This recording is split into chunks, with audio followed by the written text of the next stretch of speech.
Welcome to Product Marketing Alliance. We're home to everything a product marketer needs to learn, share, and succeed in their role. The definitive product marketing course, Product Marketing Core, is the perfect platform for experienced product marketers to broaden their existing knowledge, as well as educate newcomers beginning with their product marketing journey. Our community. We're home to more than 10,000 product marketers across the world, and every single day, tons of product marketing specific conversations go down. The community hasn't just been an absolute wealth of knowledge and answers, it's the place for constant inspiration. With a PMA membership plan, everything a product marketeer could possibly need is all in there, all in one place. Whether you want to grab a template, learn about how to become more strategic from product marketeers who've mastered it, sit back and watch hundreds of hours of presentations from some of the world's most trusted brands, our packages have got it all and more. We really are, dare we say it, the one-stop shop.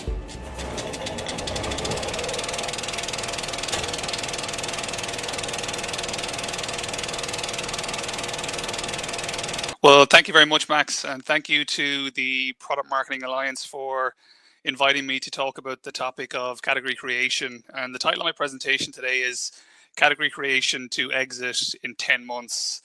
Firstly, what I want to say is a big thank you to Richard and Bryony and Max and everybody at the Product Marketing Alliance for having me here today.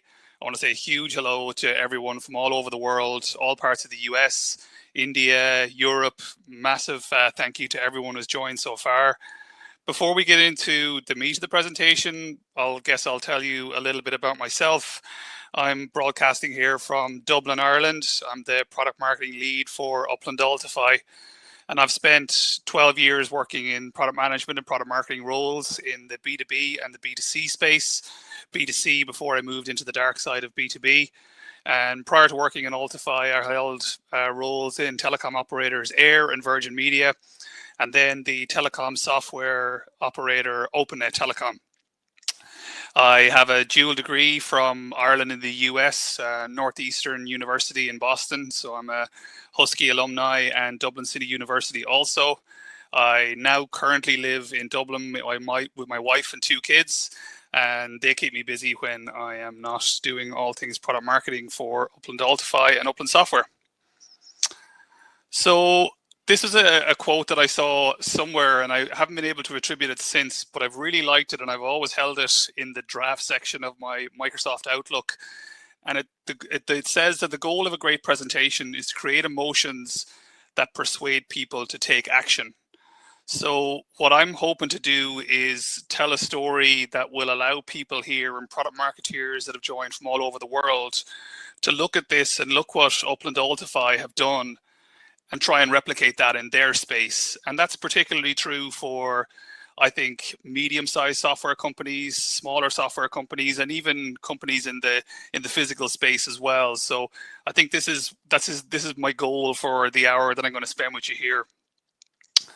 So we're talking today about category creation, and before we get into the process of how Altify began the journey to a category launch, we want to take in some sharings and look at some learnings from some of the category superstars, companies like Box, Marketo, Gainsighter, HubSpot. I know there's going to be speakers from HubSpot on the Product Marketing Festival this week.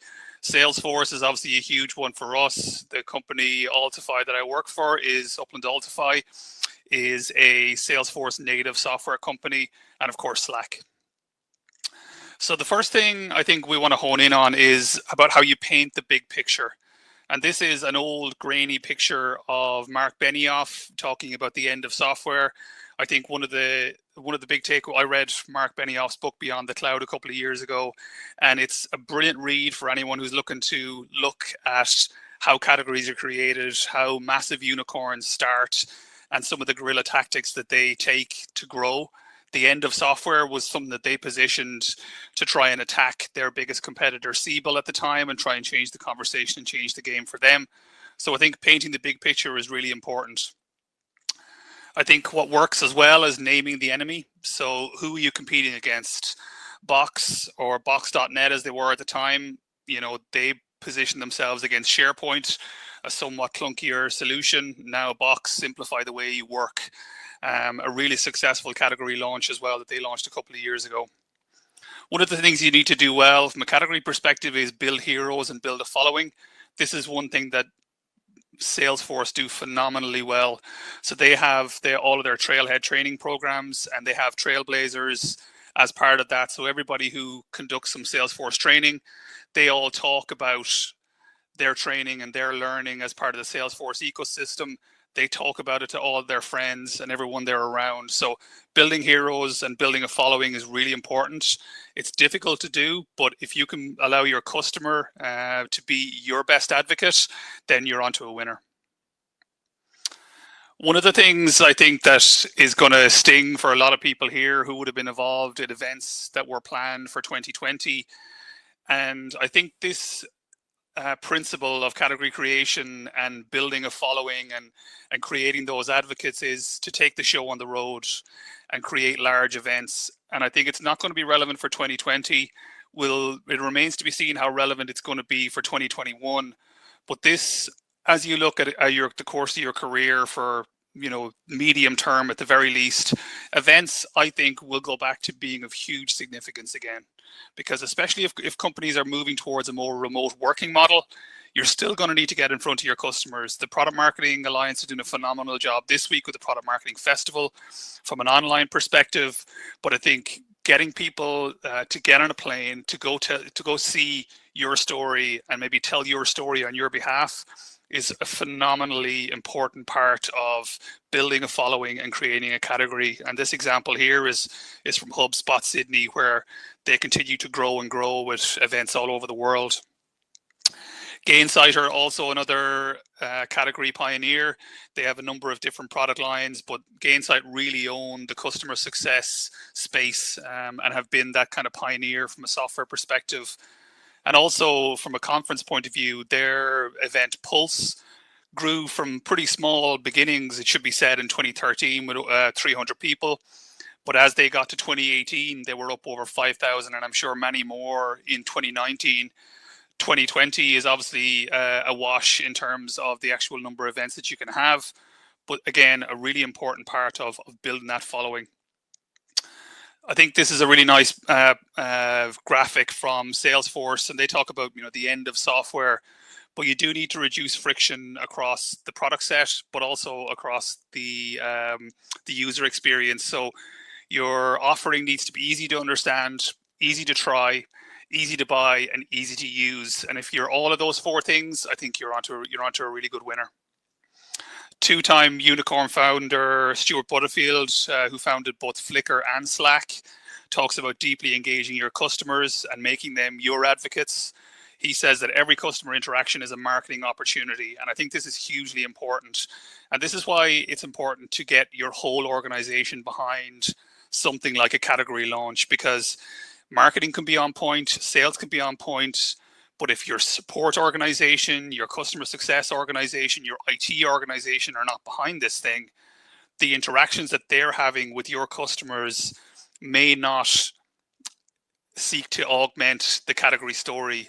So you could be getting it all right on one side of the house and not on the other. So I think it's really important that you know that every customer interaction is a marketing opportunity, and it's not just on webinars and customer events. It can be those IT tickets that need to get solved. It's all the nuts and bolts stuff that generates your opinion of your customer base, and the customer base, the opinion that it has of you. So one of the takeaways that I want people to have once I get through this presentation is that I want product marketing people who work in medium-sized software companies to look at category design as a way to generate shareholder value. And it's not just for the big guys. And notwithstanding the fact that I've just brought you through examples of companies like Gainsight and Marketo and Box and Salesforce, those companies did not start as as companies that were worth billions of dollars. They all started with a couple of customers, $1 million or $2 million in revenue year after year. And I think when Altify started this journey, it was in somewhere in the region of a $10 to $15 million a year company. So this is something that we undertook as a kind of a small to medium sized software company. So I think that's worth keeping in mind for everybody that's on this call here today, because I think that's hugely important for everybody that's a part of the Alliance, is that not everybody can work for a massive conglomerate. There's a massive amount of product marketing folks that are going to be on this call that are working for a medium-sized software company, and they want to see how they can actually add additional value. And I think category design and launching a category is a huge way to do that. So this is the category design and development journey. It starts with what's the founder's insight, how you define the problem. You got to name your category, build the ecosystem and the partnership blueprint, nail down your point of view, mobilize the company, look into your lightning strikes and how you want to generate impact in the market, and then the flywheel, which is probably the most difficult piece to do. So I'm going to go through a couple of these sections today and give you our experience of how Altify played bigger. So the book Play Bigger was really our category guide. Christopher Lockhead and the guys there at the Play Bigger organization, we read this book, and it was literally homework for absolutely everybody in the marketing team, sales team. So anybody involved with the category had to read this book, Play Bigger, and it really acted as our guide for the entire category creation process, how we mapped it out, how we built it, and we tried to keep to these principles of the book.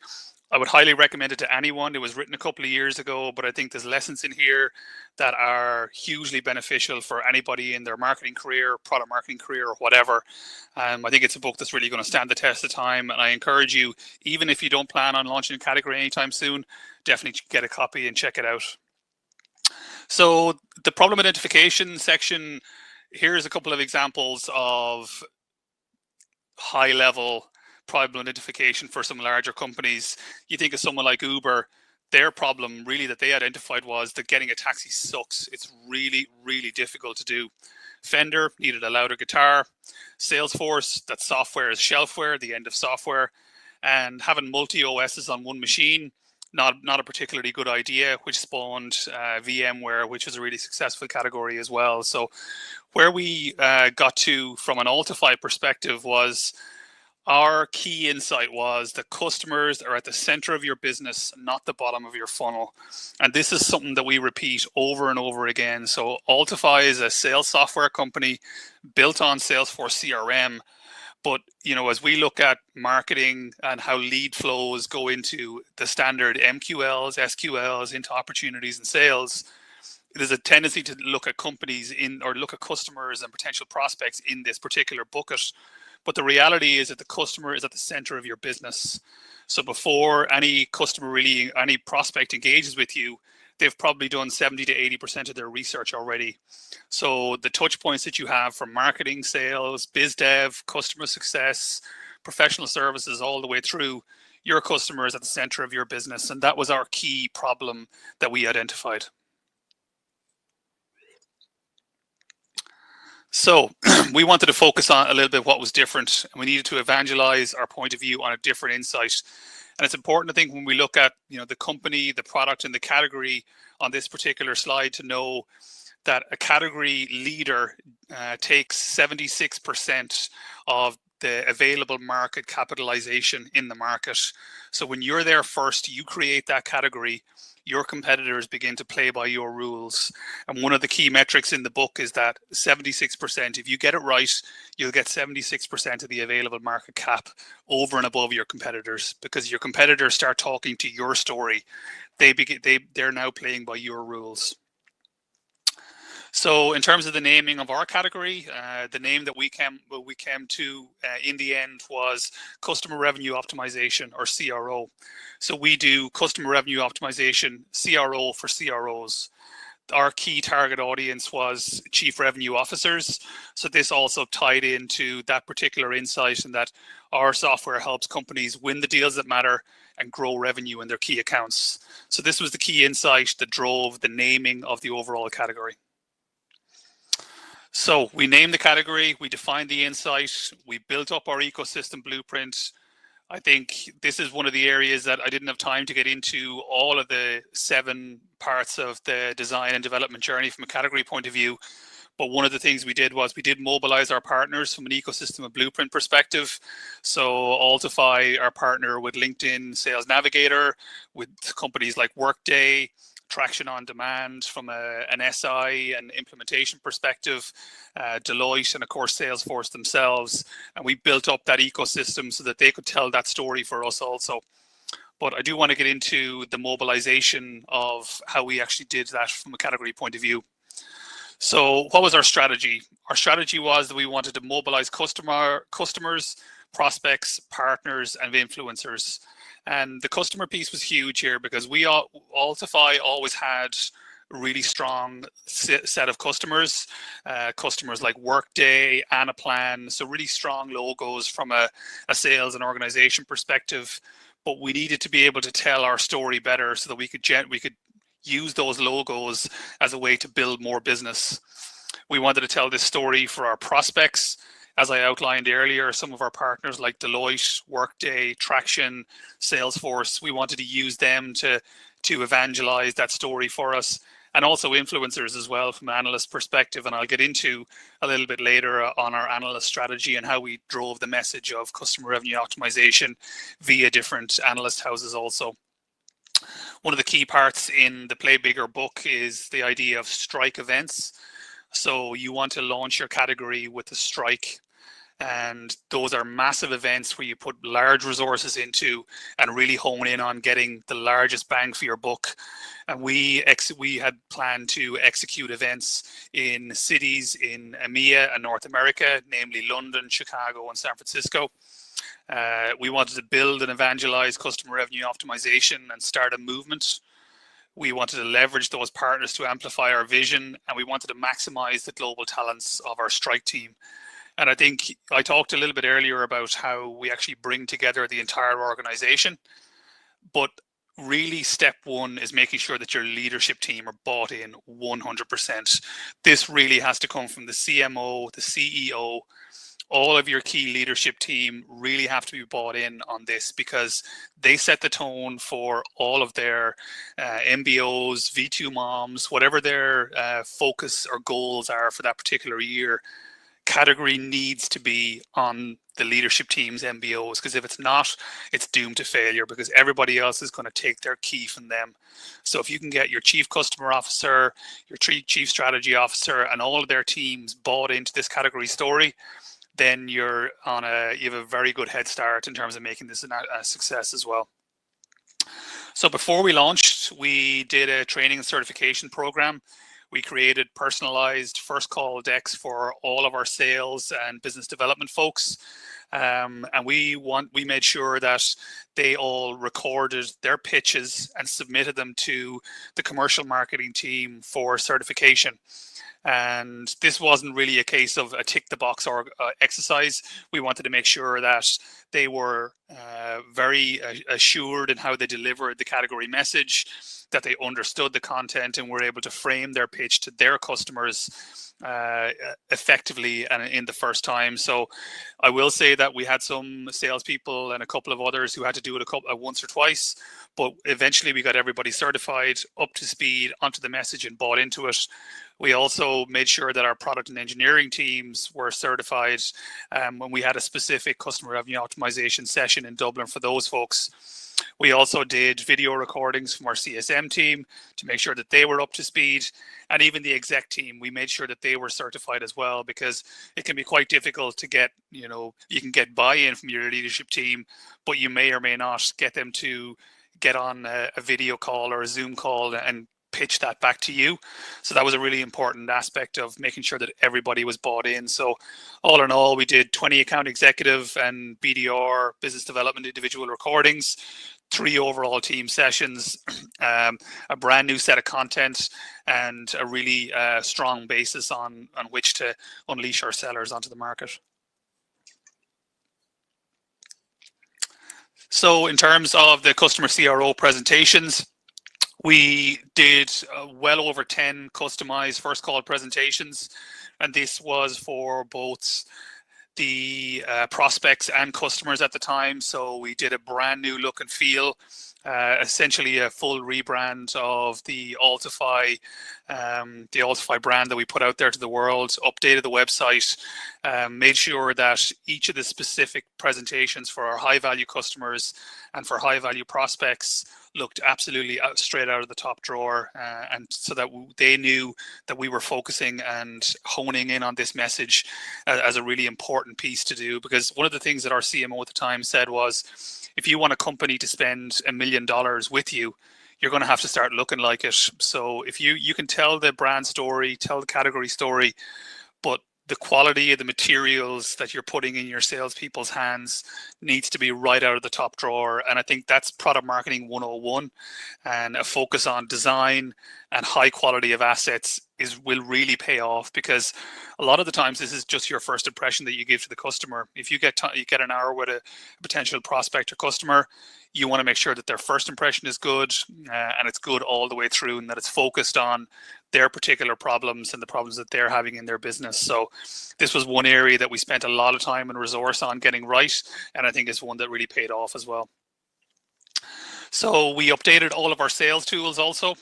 We updated our first call deck, or value proposition deck, as some people will call it, depending on the organization. We created versions for both the US and EMEA. We updated all of our presentations and data sheets, from level 1 type value prop material down to level 2 and more technical info. Data sheets were all updated to reflect the customer revenue optimization branding. We also created brand new videos. So this was one thing that the product marketing team did, whereby we delivered the first call presentation in a recorded format so that people could go back, look at the script, look at the transcript of what was actually said, and then go out and re-deliver that back out to their customers again. We also did a brand new customer revenue optimization ebook. You'll see it there on the top right of your screen, which was called Sell Value, Change the World, and talked about how the combination of strategy, methodology, and technology all combine to enhance and grow customer revenue optimization. And as you can see, as I referenced on the previous slide, the quality of the materials that you put out there really needs to be out of the top drawer. And I think these are really high quality assets that were delivered with our in-house design team and our product marketing team as well. Mentioned this a little bit earlier. So we launched a brand new ebook on customer revenue optimization, which was essentially almost a Bible of how we bring our customer revenue optimization message to the world. Broke down all of the messaging, like I say, the strategy, the methodology, the technology behind customer revenue optimization, and how that really helps organizations win the deals that matter and grow revenue in their key accounts, which is our 2 core product areas. So from a lightning strike perspective, this is where you really need your high impact events, your basically your best customers attending your events, all of your organization rode in behind the launches. So we launched on February 27th, 2019. Keep note of that date because it ties into the topic of the presentation, which of course is category creation to exit in 10 months. So we announced the customer revenue optimization category on February 27th. Prior to that, we actually had our revenue kickoff in Dublin in early February of that year. So we had a chance again to kind of tell that category story of what was coming to everybody in Dublin. And of course, had a good time when everybody was in Dublin as well, getting to the Jameson factory and the Guinness factory and all those team bonding things that we used to do before COVID-19. As part of customer revenue optimization, we also announced the new product release of our Spring 19. And we also kicked off our yearly benchmark study, which was basically a survey that we sent out to our top contacts from a C-level perspective. And then that became, I suppose, a lot of the basis for a lot of our content and the findings that we use to build out our story across 2019. So that benchmark study, it's a lot of work to start to get out there. I mean, Richard and King and all the folks at the Product Marketing Alliance will tell you how important that their state of product marketing report is to their demand generation and their interest levels in their organization and how they build up the alliance. I think this is particularly true as well for us, and that the benchmark study is, a key pillar of our content strategy now from a yearly point of view. So some of the accomplishments. So like I said, pre-launch, we had our revenue kickoff in Dublin in early February. We launched on the 27th of February, and as part of our launch campaign, we had a full end-to-end PR, web, social strategy, analyst engagement, media, multiple blog posts, and also the CRO benchmark study, and all of our sales tools updated. So you can see a little bit here on the middle of the screen, the customer revenue optimization benchmark study, some of the findings there. You'll see that, some of the story of how we told the category design journey and some of the assets that we used for that as well. So all in all, a really successful initial launch campaign. We supported that, I suppose, by over the course of the next couple of months with a number of high value customer events. And this is where you really get your customers to become your advocate for you. So we had on the 27th of February, our San Francisco customer revenue optimization launch party, where we had over 100 people attend, nearly a 50% response rate for customers. And these are C-level folks in both our customers and our prospects to come to those events. What I would say is that the better show you put on, the more people will come. So I think from a budget perspective, we tried not to spare any expense from an in-person event perspective. We had our London launch party in May, and that was in the Gherkin in London on one of the top levels of that. You can see it on the bottom right there. A really nice event for all of our customers and prospects, and also for our staff as well. We also had a customer revenue optimization summit in Cordoval, and this again was a smaller, more low-key event. We also had a customer advisory board in both Chicago and London again, making sure that we were covering off both the US and the EMEA markets. Excuse me. So all in all, we had 2 launch parties, we had 1 CRO summit, we had 2 customer advisory boards, and over 283 event attendees. And I think one of the most important things from those events is that those are your content generation machine for the rest of the year. So at all of those events, we had a camera crew there. Any of our customers who were there, if they agreed to it, we interviewed them on camera. We created those interviews, packaged them up, and got them out as customer references and customer case studies and stories. They generate blog posts. Once you have those scripts, all of your case studies are pretty much boxed off for the next year if you can get these people on camera.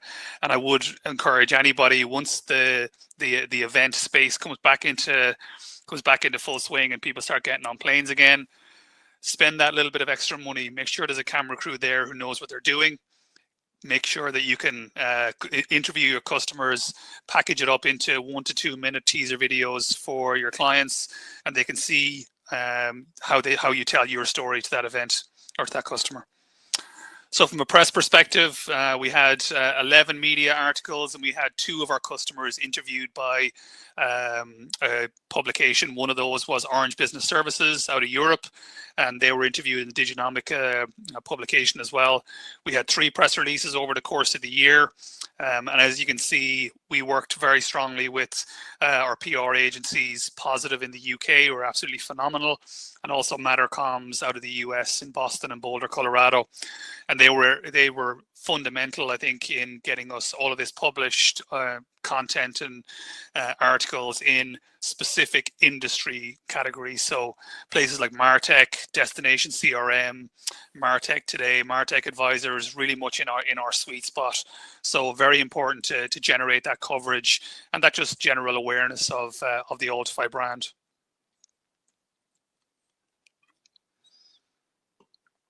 One of the key parts of, and this was, I suppose, not just a pre-category launch topic, but it was also throughout the entire year of 2019, was around analyst briefings. So we worked with Aragon Research, and they helped us to launch the CRO, the Customer Revenue Optimization category. And when we told them that story, they really bought into the fact that, you know, CRM is yesterday's story, and it's really the tools that are built on top of the CRM system that give you that additional value. Of course, we would be biased and say that our product offering does that, but it's really nice to kind of see that from a broader analyst perspective, that they buy into this vision that CRM is your hygiene factor at the baseline, and all of the apps that you build up on top of that, say from like Salesforce App Exchange, that's where the real optimization happens from a customer perspective. So we talked to a broad range of analysts over the course of the year, people like Melissa Hilbert and Tad Travis and Gartner, Jeremy Cox and Ovum Omdia, people from IDC, Forrester, Forbes. So over the course of that year, we had 8 analyst briefings, we won 4 awards, and we got 2 analyst quotes that we were able to use in both press releases and of course on our website. So in 2019, we were a winner of the Martech Breakthrough Awards. We were a finalist in the DigiDay Awards, and that was a really, I think, you know, it was amazing to win, but it's also, when you look at the finalists at DigiDay, people like AT&T and Max Media, ARM Treasure Data as part of the ARM group, enormous customers and enormous competition in those particular, in the DigiDay Awards as well. So really, I suppose, keeping to the tradition of the book, Play Bigger, which was our mantra for the year, which was make sure that you're punching above your weight, make sure that you're amplifying your voice, and really trading punches with some of the big boys in these type of awards. As I say, we worked very closely with Aragon Research, and we were named as a 2019 hot vendor in customer revenue optimization. And we also welcome new vendors to that category with the addition of Closeplan and Revigy. And I think the important part of that was not for us to be included in this particular category and be named as leaders in that space, as were Closeplan and Revigy, but what it did was it made sure that Closeplan and Revigy were now playing by our rules. So they were using our terminology. They were publicizing the hot vendor research in customer revenue optimization, because if we think back to it, 70%, 76% of the available market cap for category launches goes to the category leader and owner. And that's really what we wanted to hone in on here. When we see these other vendors and competitors of ours coming into our space, that is really a win for us rather than a threat. So one of the things that we had launched actually in 2018 was our podcast, and it was launched in mid-2018 as Predictable Revenue Radio. It was rebranded as part of the category launch in early 2019, and it's now called Revenue Optimization Radio. We've had over 70 episodes, thousands of listeners, and I am now the host of Revenue Optimization Radio. So I'm going to do a quick plug for that now. Check it out on revenueoptimizationradio.com or also uplandsoftware.com/Altify. I've been hosting it since the start of this year, and we've had some amazing guests on, from talking about business development, diversity, category creation, customer lifecycle, all of that good stuff. And again, the podcasts, Logan Lyles, James Carberry from Sweetfish Media would talk about this podcast as being the top of your content waterfall. This can really take a key piece of content like a podcast, turns into a blog post, it turns into a teaser video, it turns into a story that can become part of your case study. So it generates all of this massive amount of content from one 20-25 minute interview.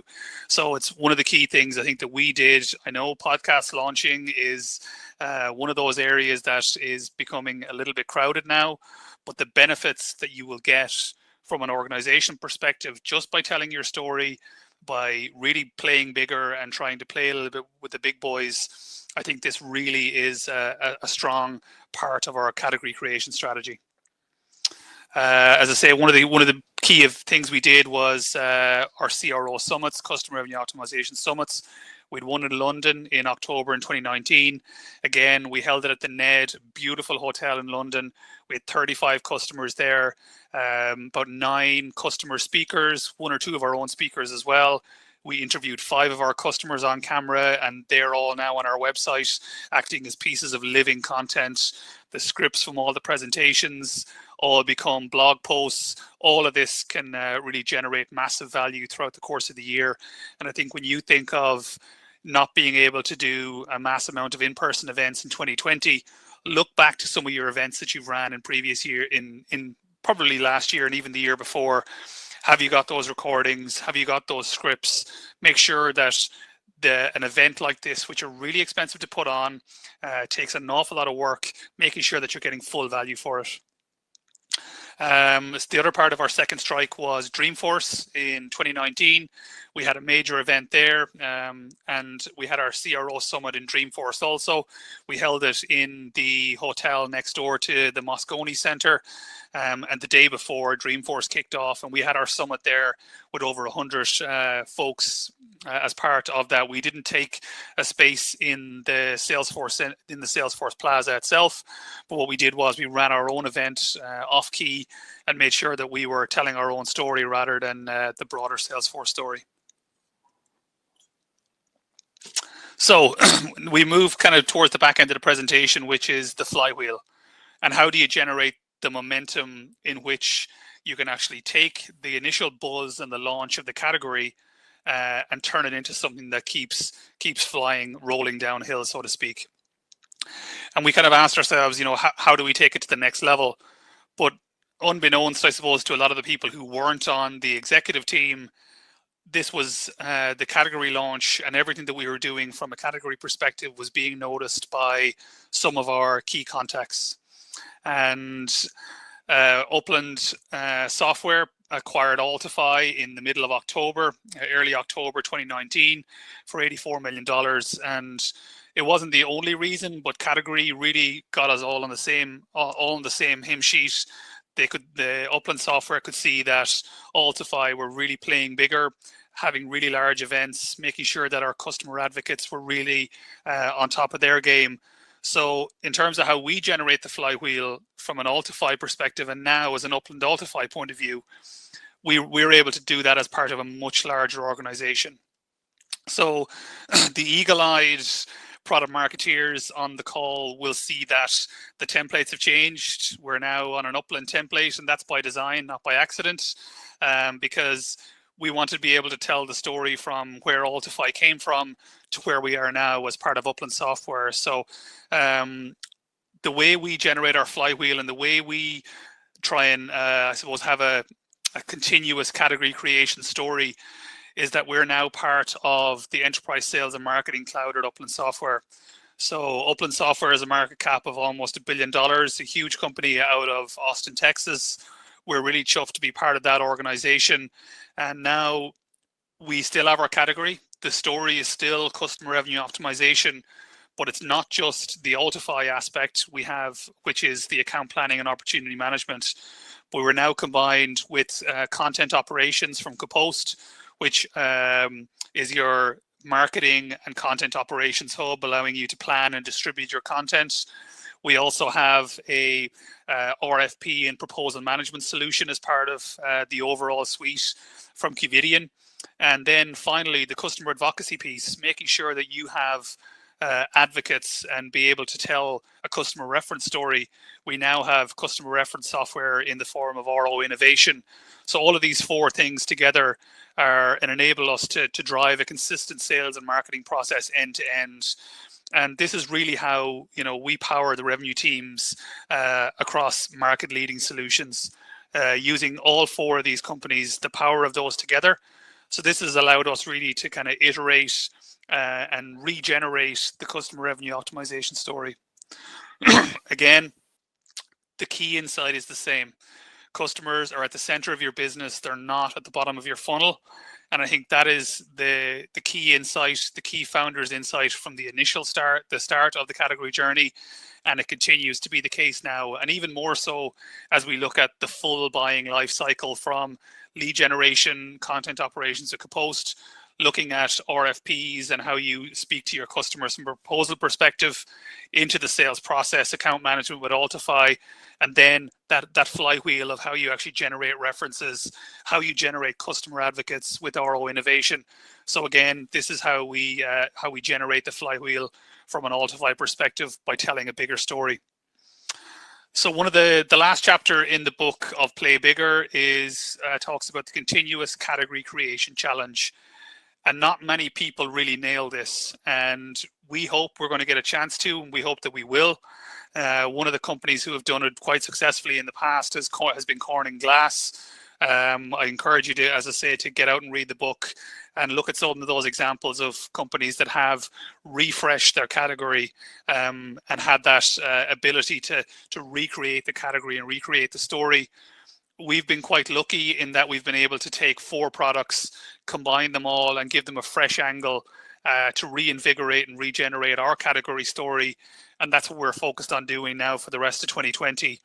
So continuous category creation is extremely difficult. Like I say, we have, I had Pat Morrissey, who's the SVP of Upland Software, on Revenue Optimization Radio about 2 weeks ago, talking about this very topic.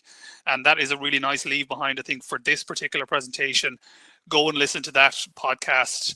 He talks there about how difficult it is for organizations to do it, especially if they're not acquired. I mean, we were quite lucky in the sense that we're now part of that bigger story from Upland Software, but it's not the easiest thing to do because it's going to be very difficult for anybody to, from a product development perspective, build out all those pieces from marketing to RFP to customer advocacy. So very a difficult challenge to do, but something that we feel that we have the chops to do it. So some of the key takeaways, I think if we go back to the second slide, the second or third slide, which said the goal of a great presentation, and I'm not saying this is a great presentation, but the goal of a great presentation is to create emotions to get people to take action. So I think one of the things that you should take away here is that launching a category with millions of dollars, it certainly helps, but it's not essential. The enormous companies that we talked about from a category perspective they weren't necessarily enormous companies when they launched those categories. But you should study the playbook of category kings like Salesforce, HubSpot, and Marketo. You really need to mobilize the entire revenue team for success, and that starts with the leadership team and make sure it cascades down to your entire organization. You need to plan big bang strike events, and as much of your budget as you can afford from a strike event perspective, I think is really important. And you need to grow the ecosystem through customers, partners, analysts, and press. So make sure that they're doing the job of telling your story for you. And it's only really when people are sick of hearing that story and that they're so aware of it that they don't want to hear anything else from you. That's when you have your job done. That's when you have your awareness created. So I hope that the presentation today has given you some key takeaways, given you that spark to create action in your organizations. And if you feel that category is for you, feel free to reach out to me, Sean Broderick. You can find me on LinkedIn or on Twitter, sbroderick@uplandsoftware.com. If you want to talk about it, I'm always on the Slack. I'm intermittently on the Slack channels for the Product Marketing Alliance as well. So that's my presentation. I hope you enjoyed it. Hopefully we'll have a little bit of time for questions. I see the first one coming in from Sebastian. How much influence do analysts have on the creation of a category? I think with all of these things, Sebastian, it's all of the elements have massive influence. But if you can work with an analyst company to help tell your story, if they can get bought in and tell your story for you, I think that's really important. Like one of the things, we obviously work with Aragon Research to create the category and made sure that it was there was a report out there speaking about it. But one of the most high value assets we had was after a conversation with Jeremy Cox from Ovum, now Omdia. He said that CRM is yesterday's story and that customer revenue optimization is where it's at. And for us, there was massive utility in that. And I think when you speak to analysts like that, they've got so much knowledge of the marketplace. They'll give you feedback. They'll tell you where it doesn't think it works. So I think that analysts have a really large impact on that category creation piece. Thank you, Sebastian. Appreciate the feedback. Another question here from Waleed. How much content is focused around the problem your category is looking to solve, and how much is weighted towards problem education? I think initially a lot of the content is going to be around the problem your category is looking to solve. I think there's almost like a kind of a demarcation point. You need to kind of tell that story initially, and then as you get 2 or 3 months into your category launch and design, you start to weight it more towards the problem education piece and how that filters into your solution set and your product set. Because you're still, one of the things that our CEO says is that we make software and we sell it. So you need to evangelize the problem for a certain amount of time, but eventually you do need to kind of have those conversations with your customers and your prospects as to how is this going to help me? How is this product and the product strategy and the product evolution going to help? So I think it's almost like a two-part strategy there. Thanks, Walid.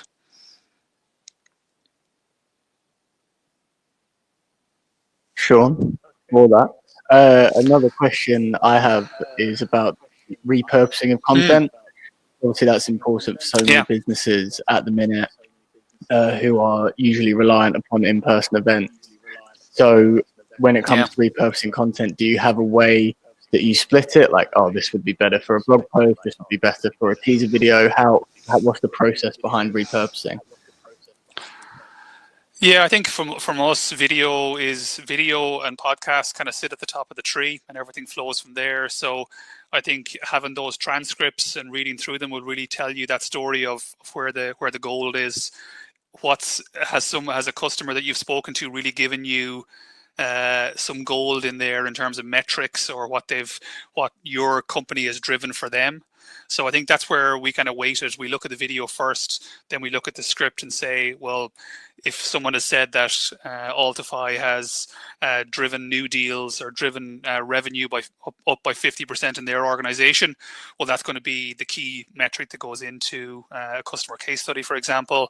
If they're telling a broader story about how Altify has affected their business, then we go and create a blog post from that. But I think it also creates a touch points as well where you can have that relationship with a customer. If they've agreed to come on camera and be interviewed by you, they're probably more likely to be looking to get more of these type opportunities for webinars, for podcasts, all of these type of things. So it cements a relationship that you have with that particular prospect, and particularly at the C-level perspective, it's really important. So I think thank you for that question, Max. Another question from Jonathan was, how big was Altify when you realized you were really creating or ready to create a new category?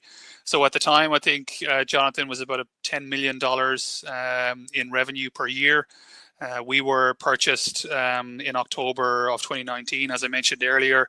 At that time, our revenue is about 24 million for the calendar year 2019, or tracking to be, and we were purchased for $84 million. So it'll give you a sense of, somewhere in that $10 to $20 million category was when we realized we wanted to create a new category. So question from Sebastian then is, when do you go about refreshing your category?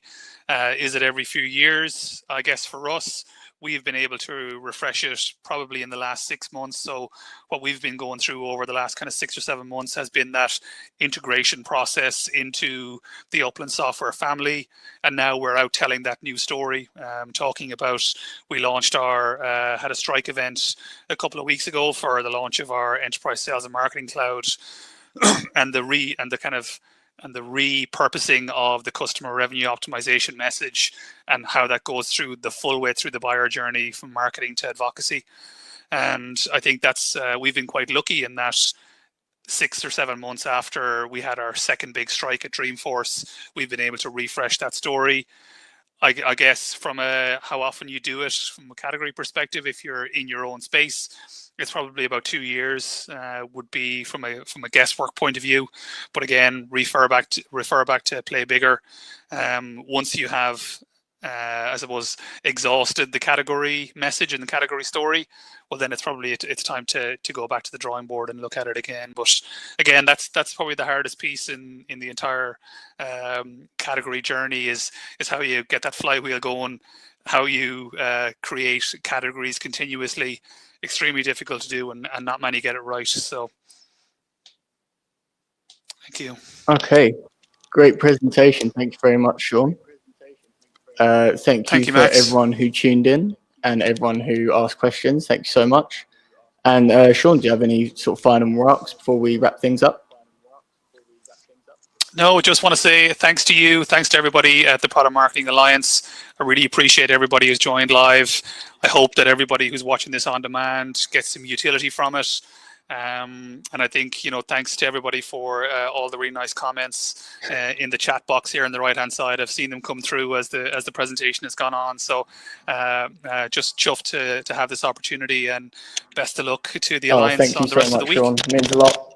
Really enjoyed the presentation. And thank you for everyone in the chat. And I think we'll wrap it up. So cheers. Goodbye, everyone. All right. Thank you, sir. Bye-bye.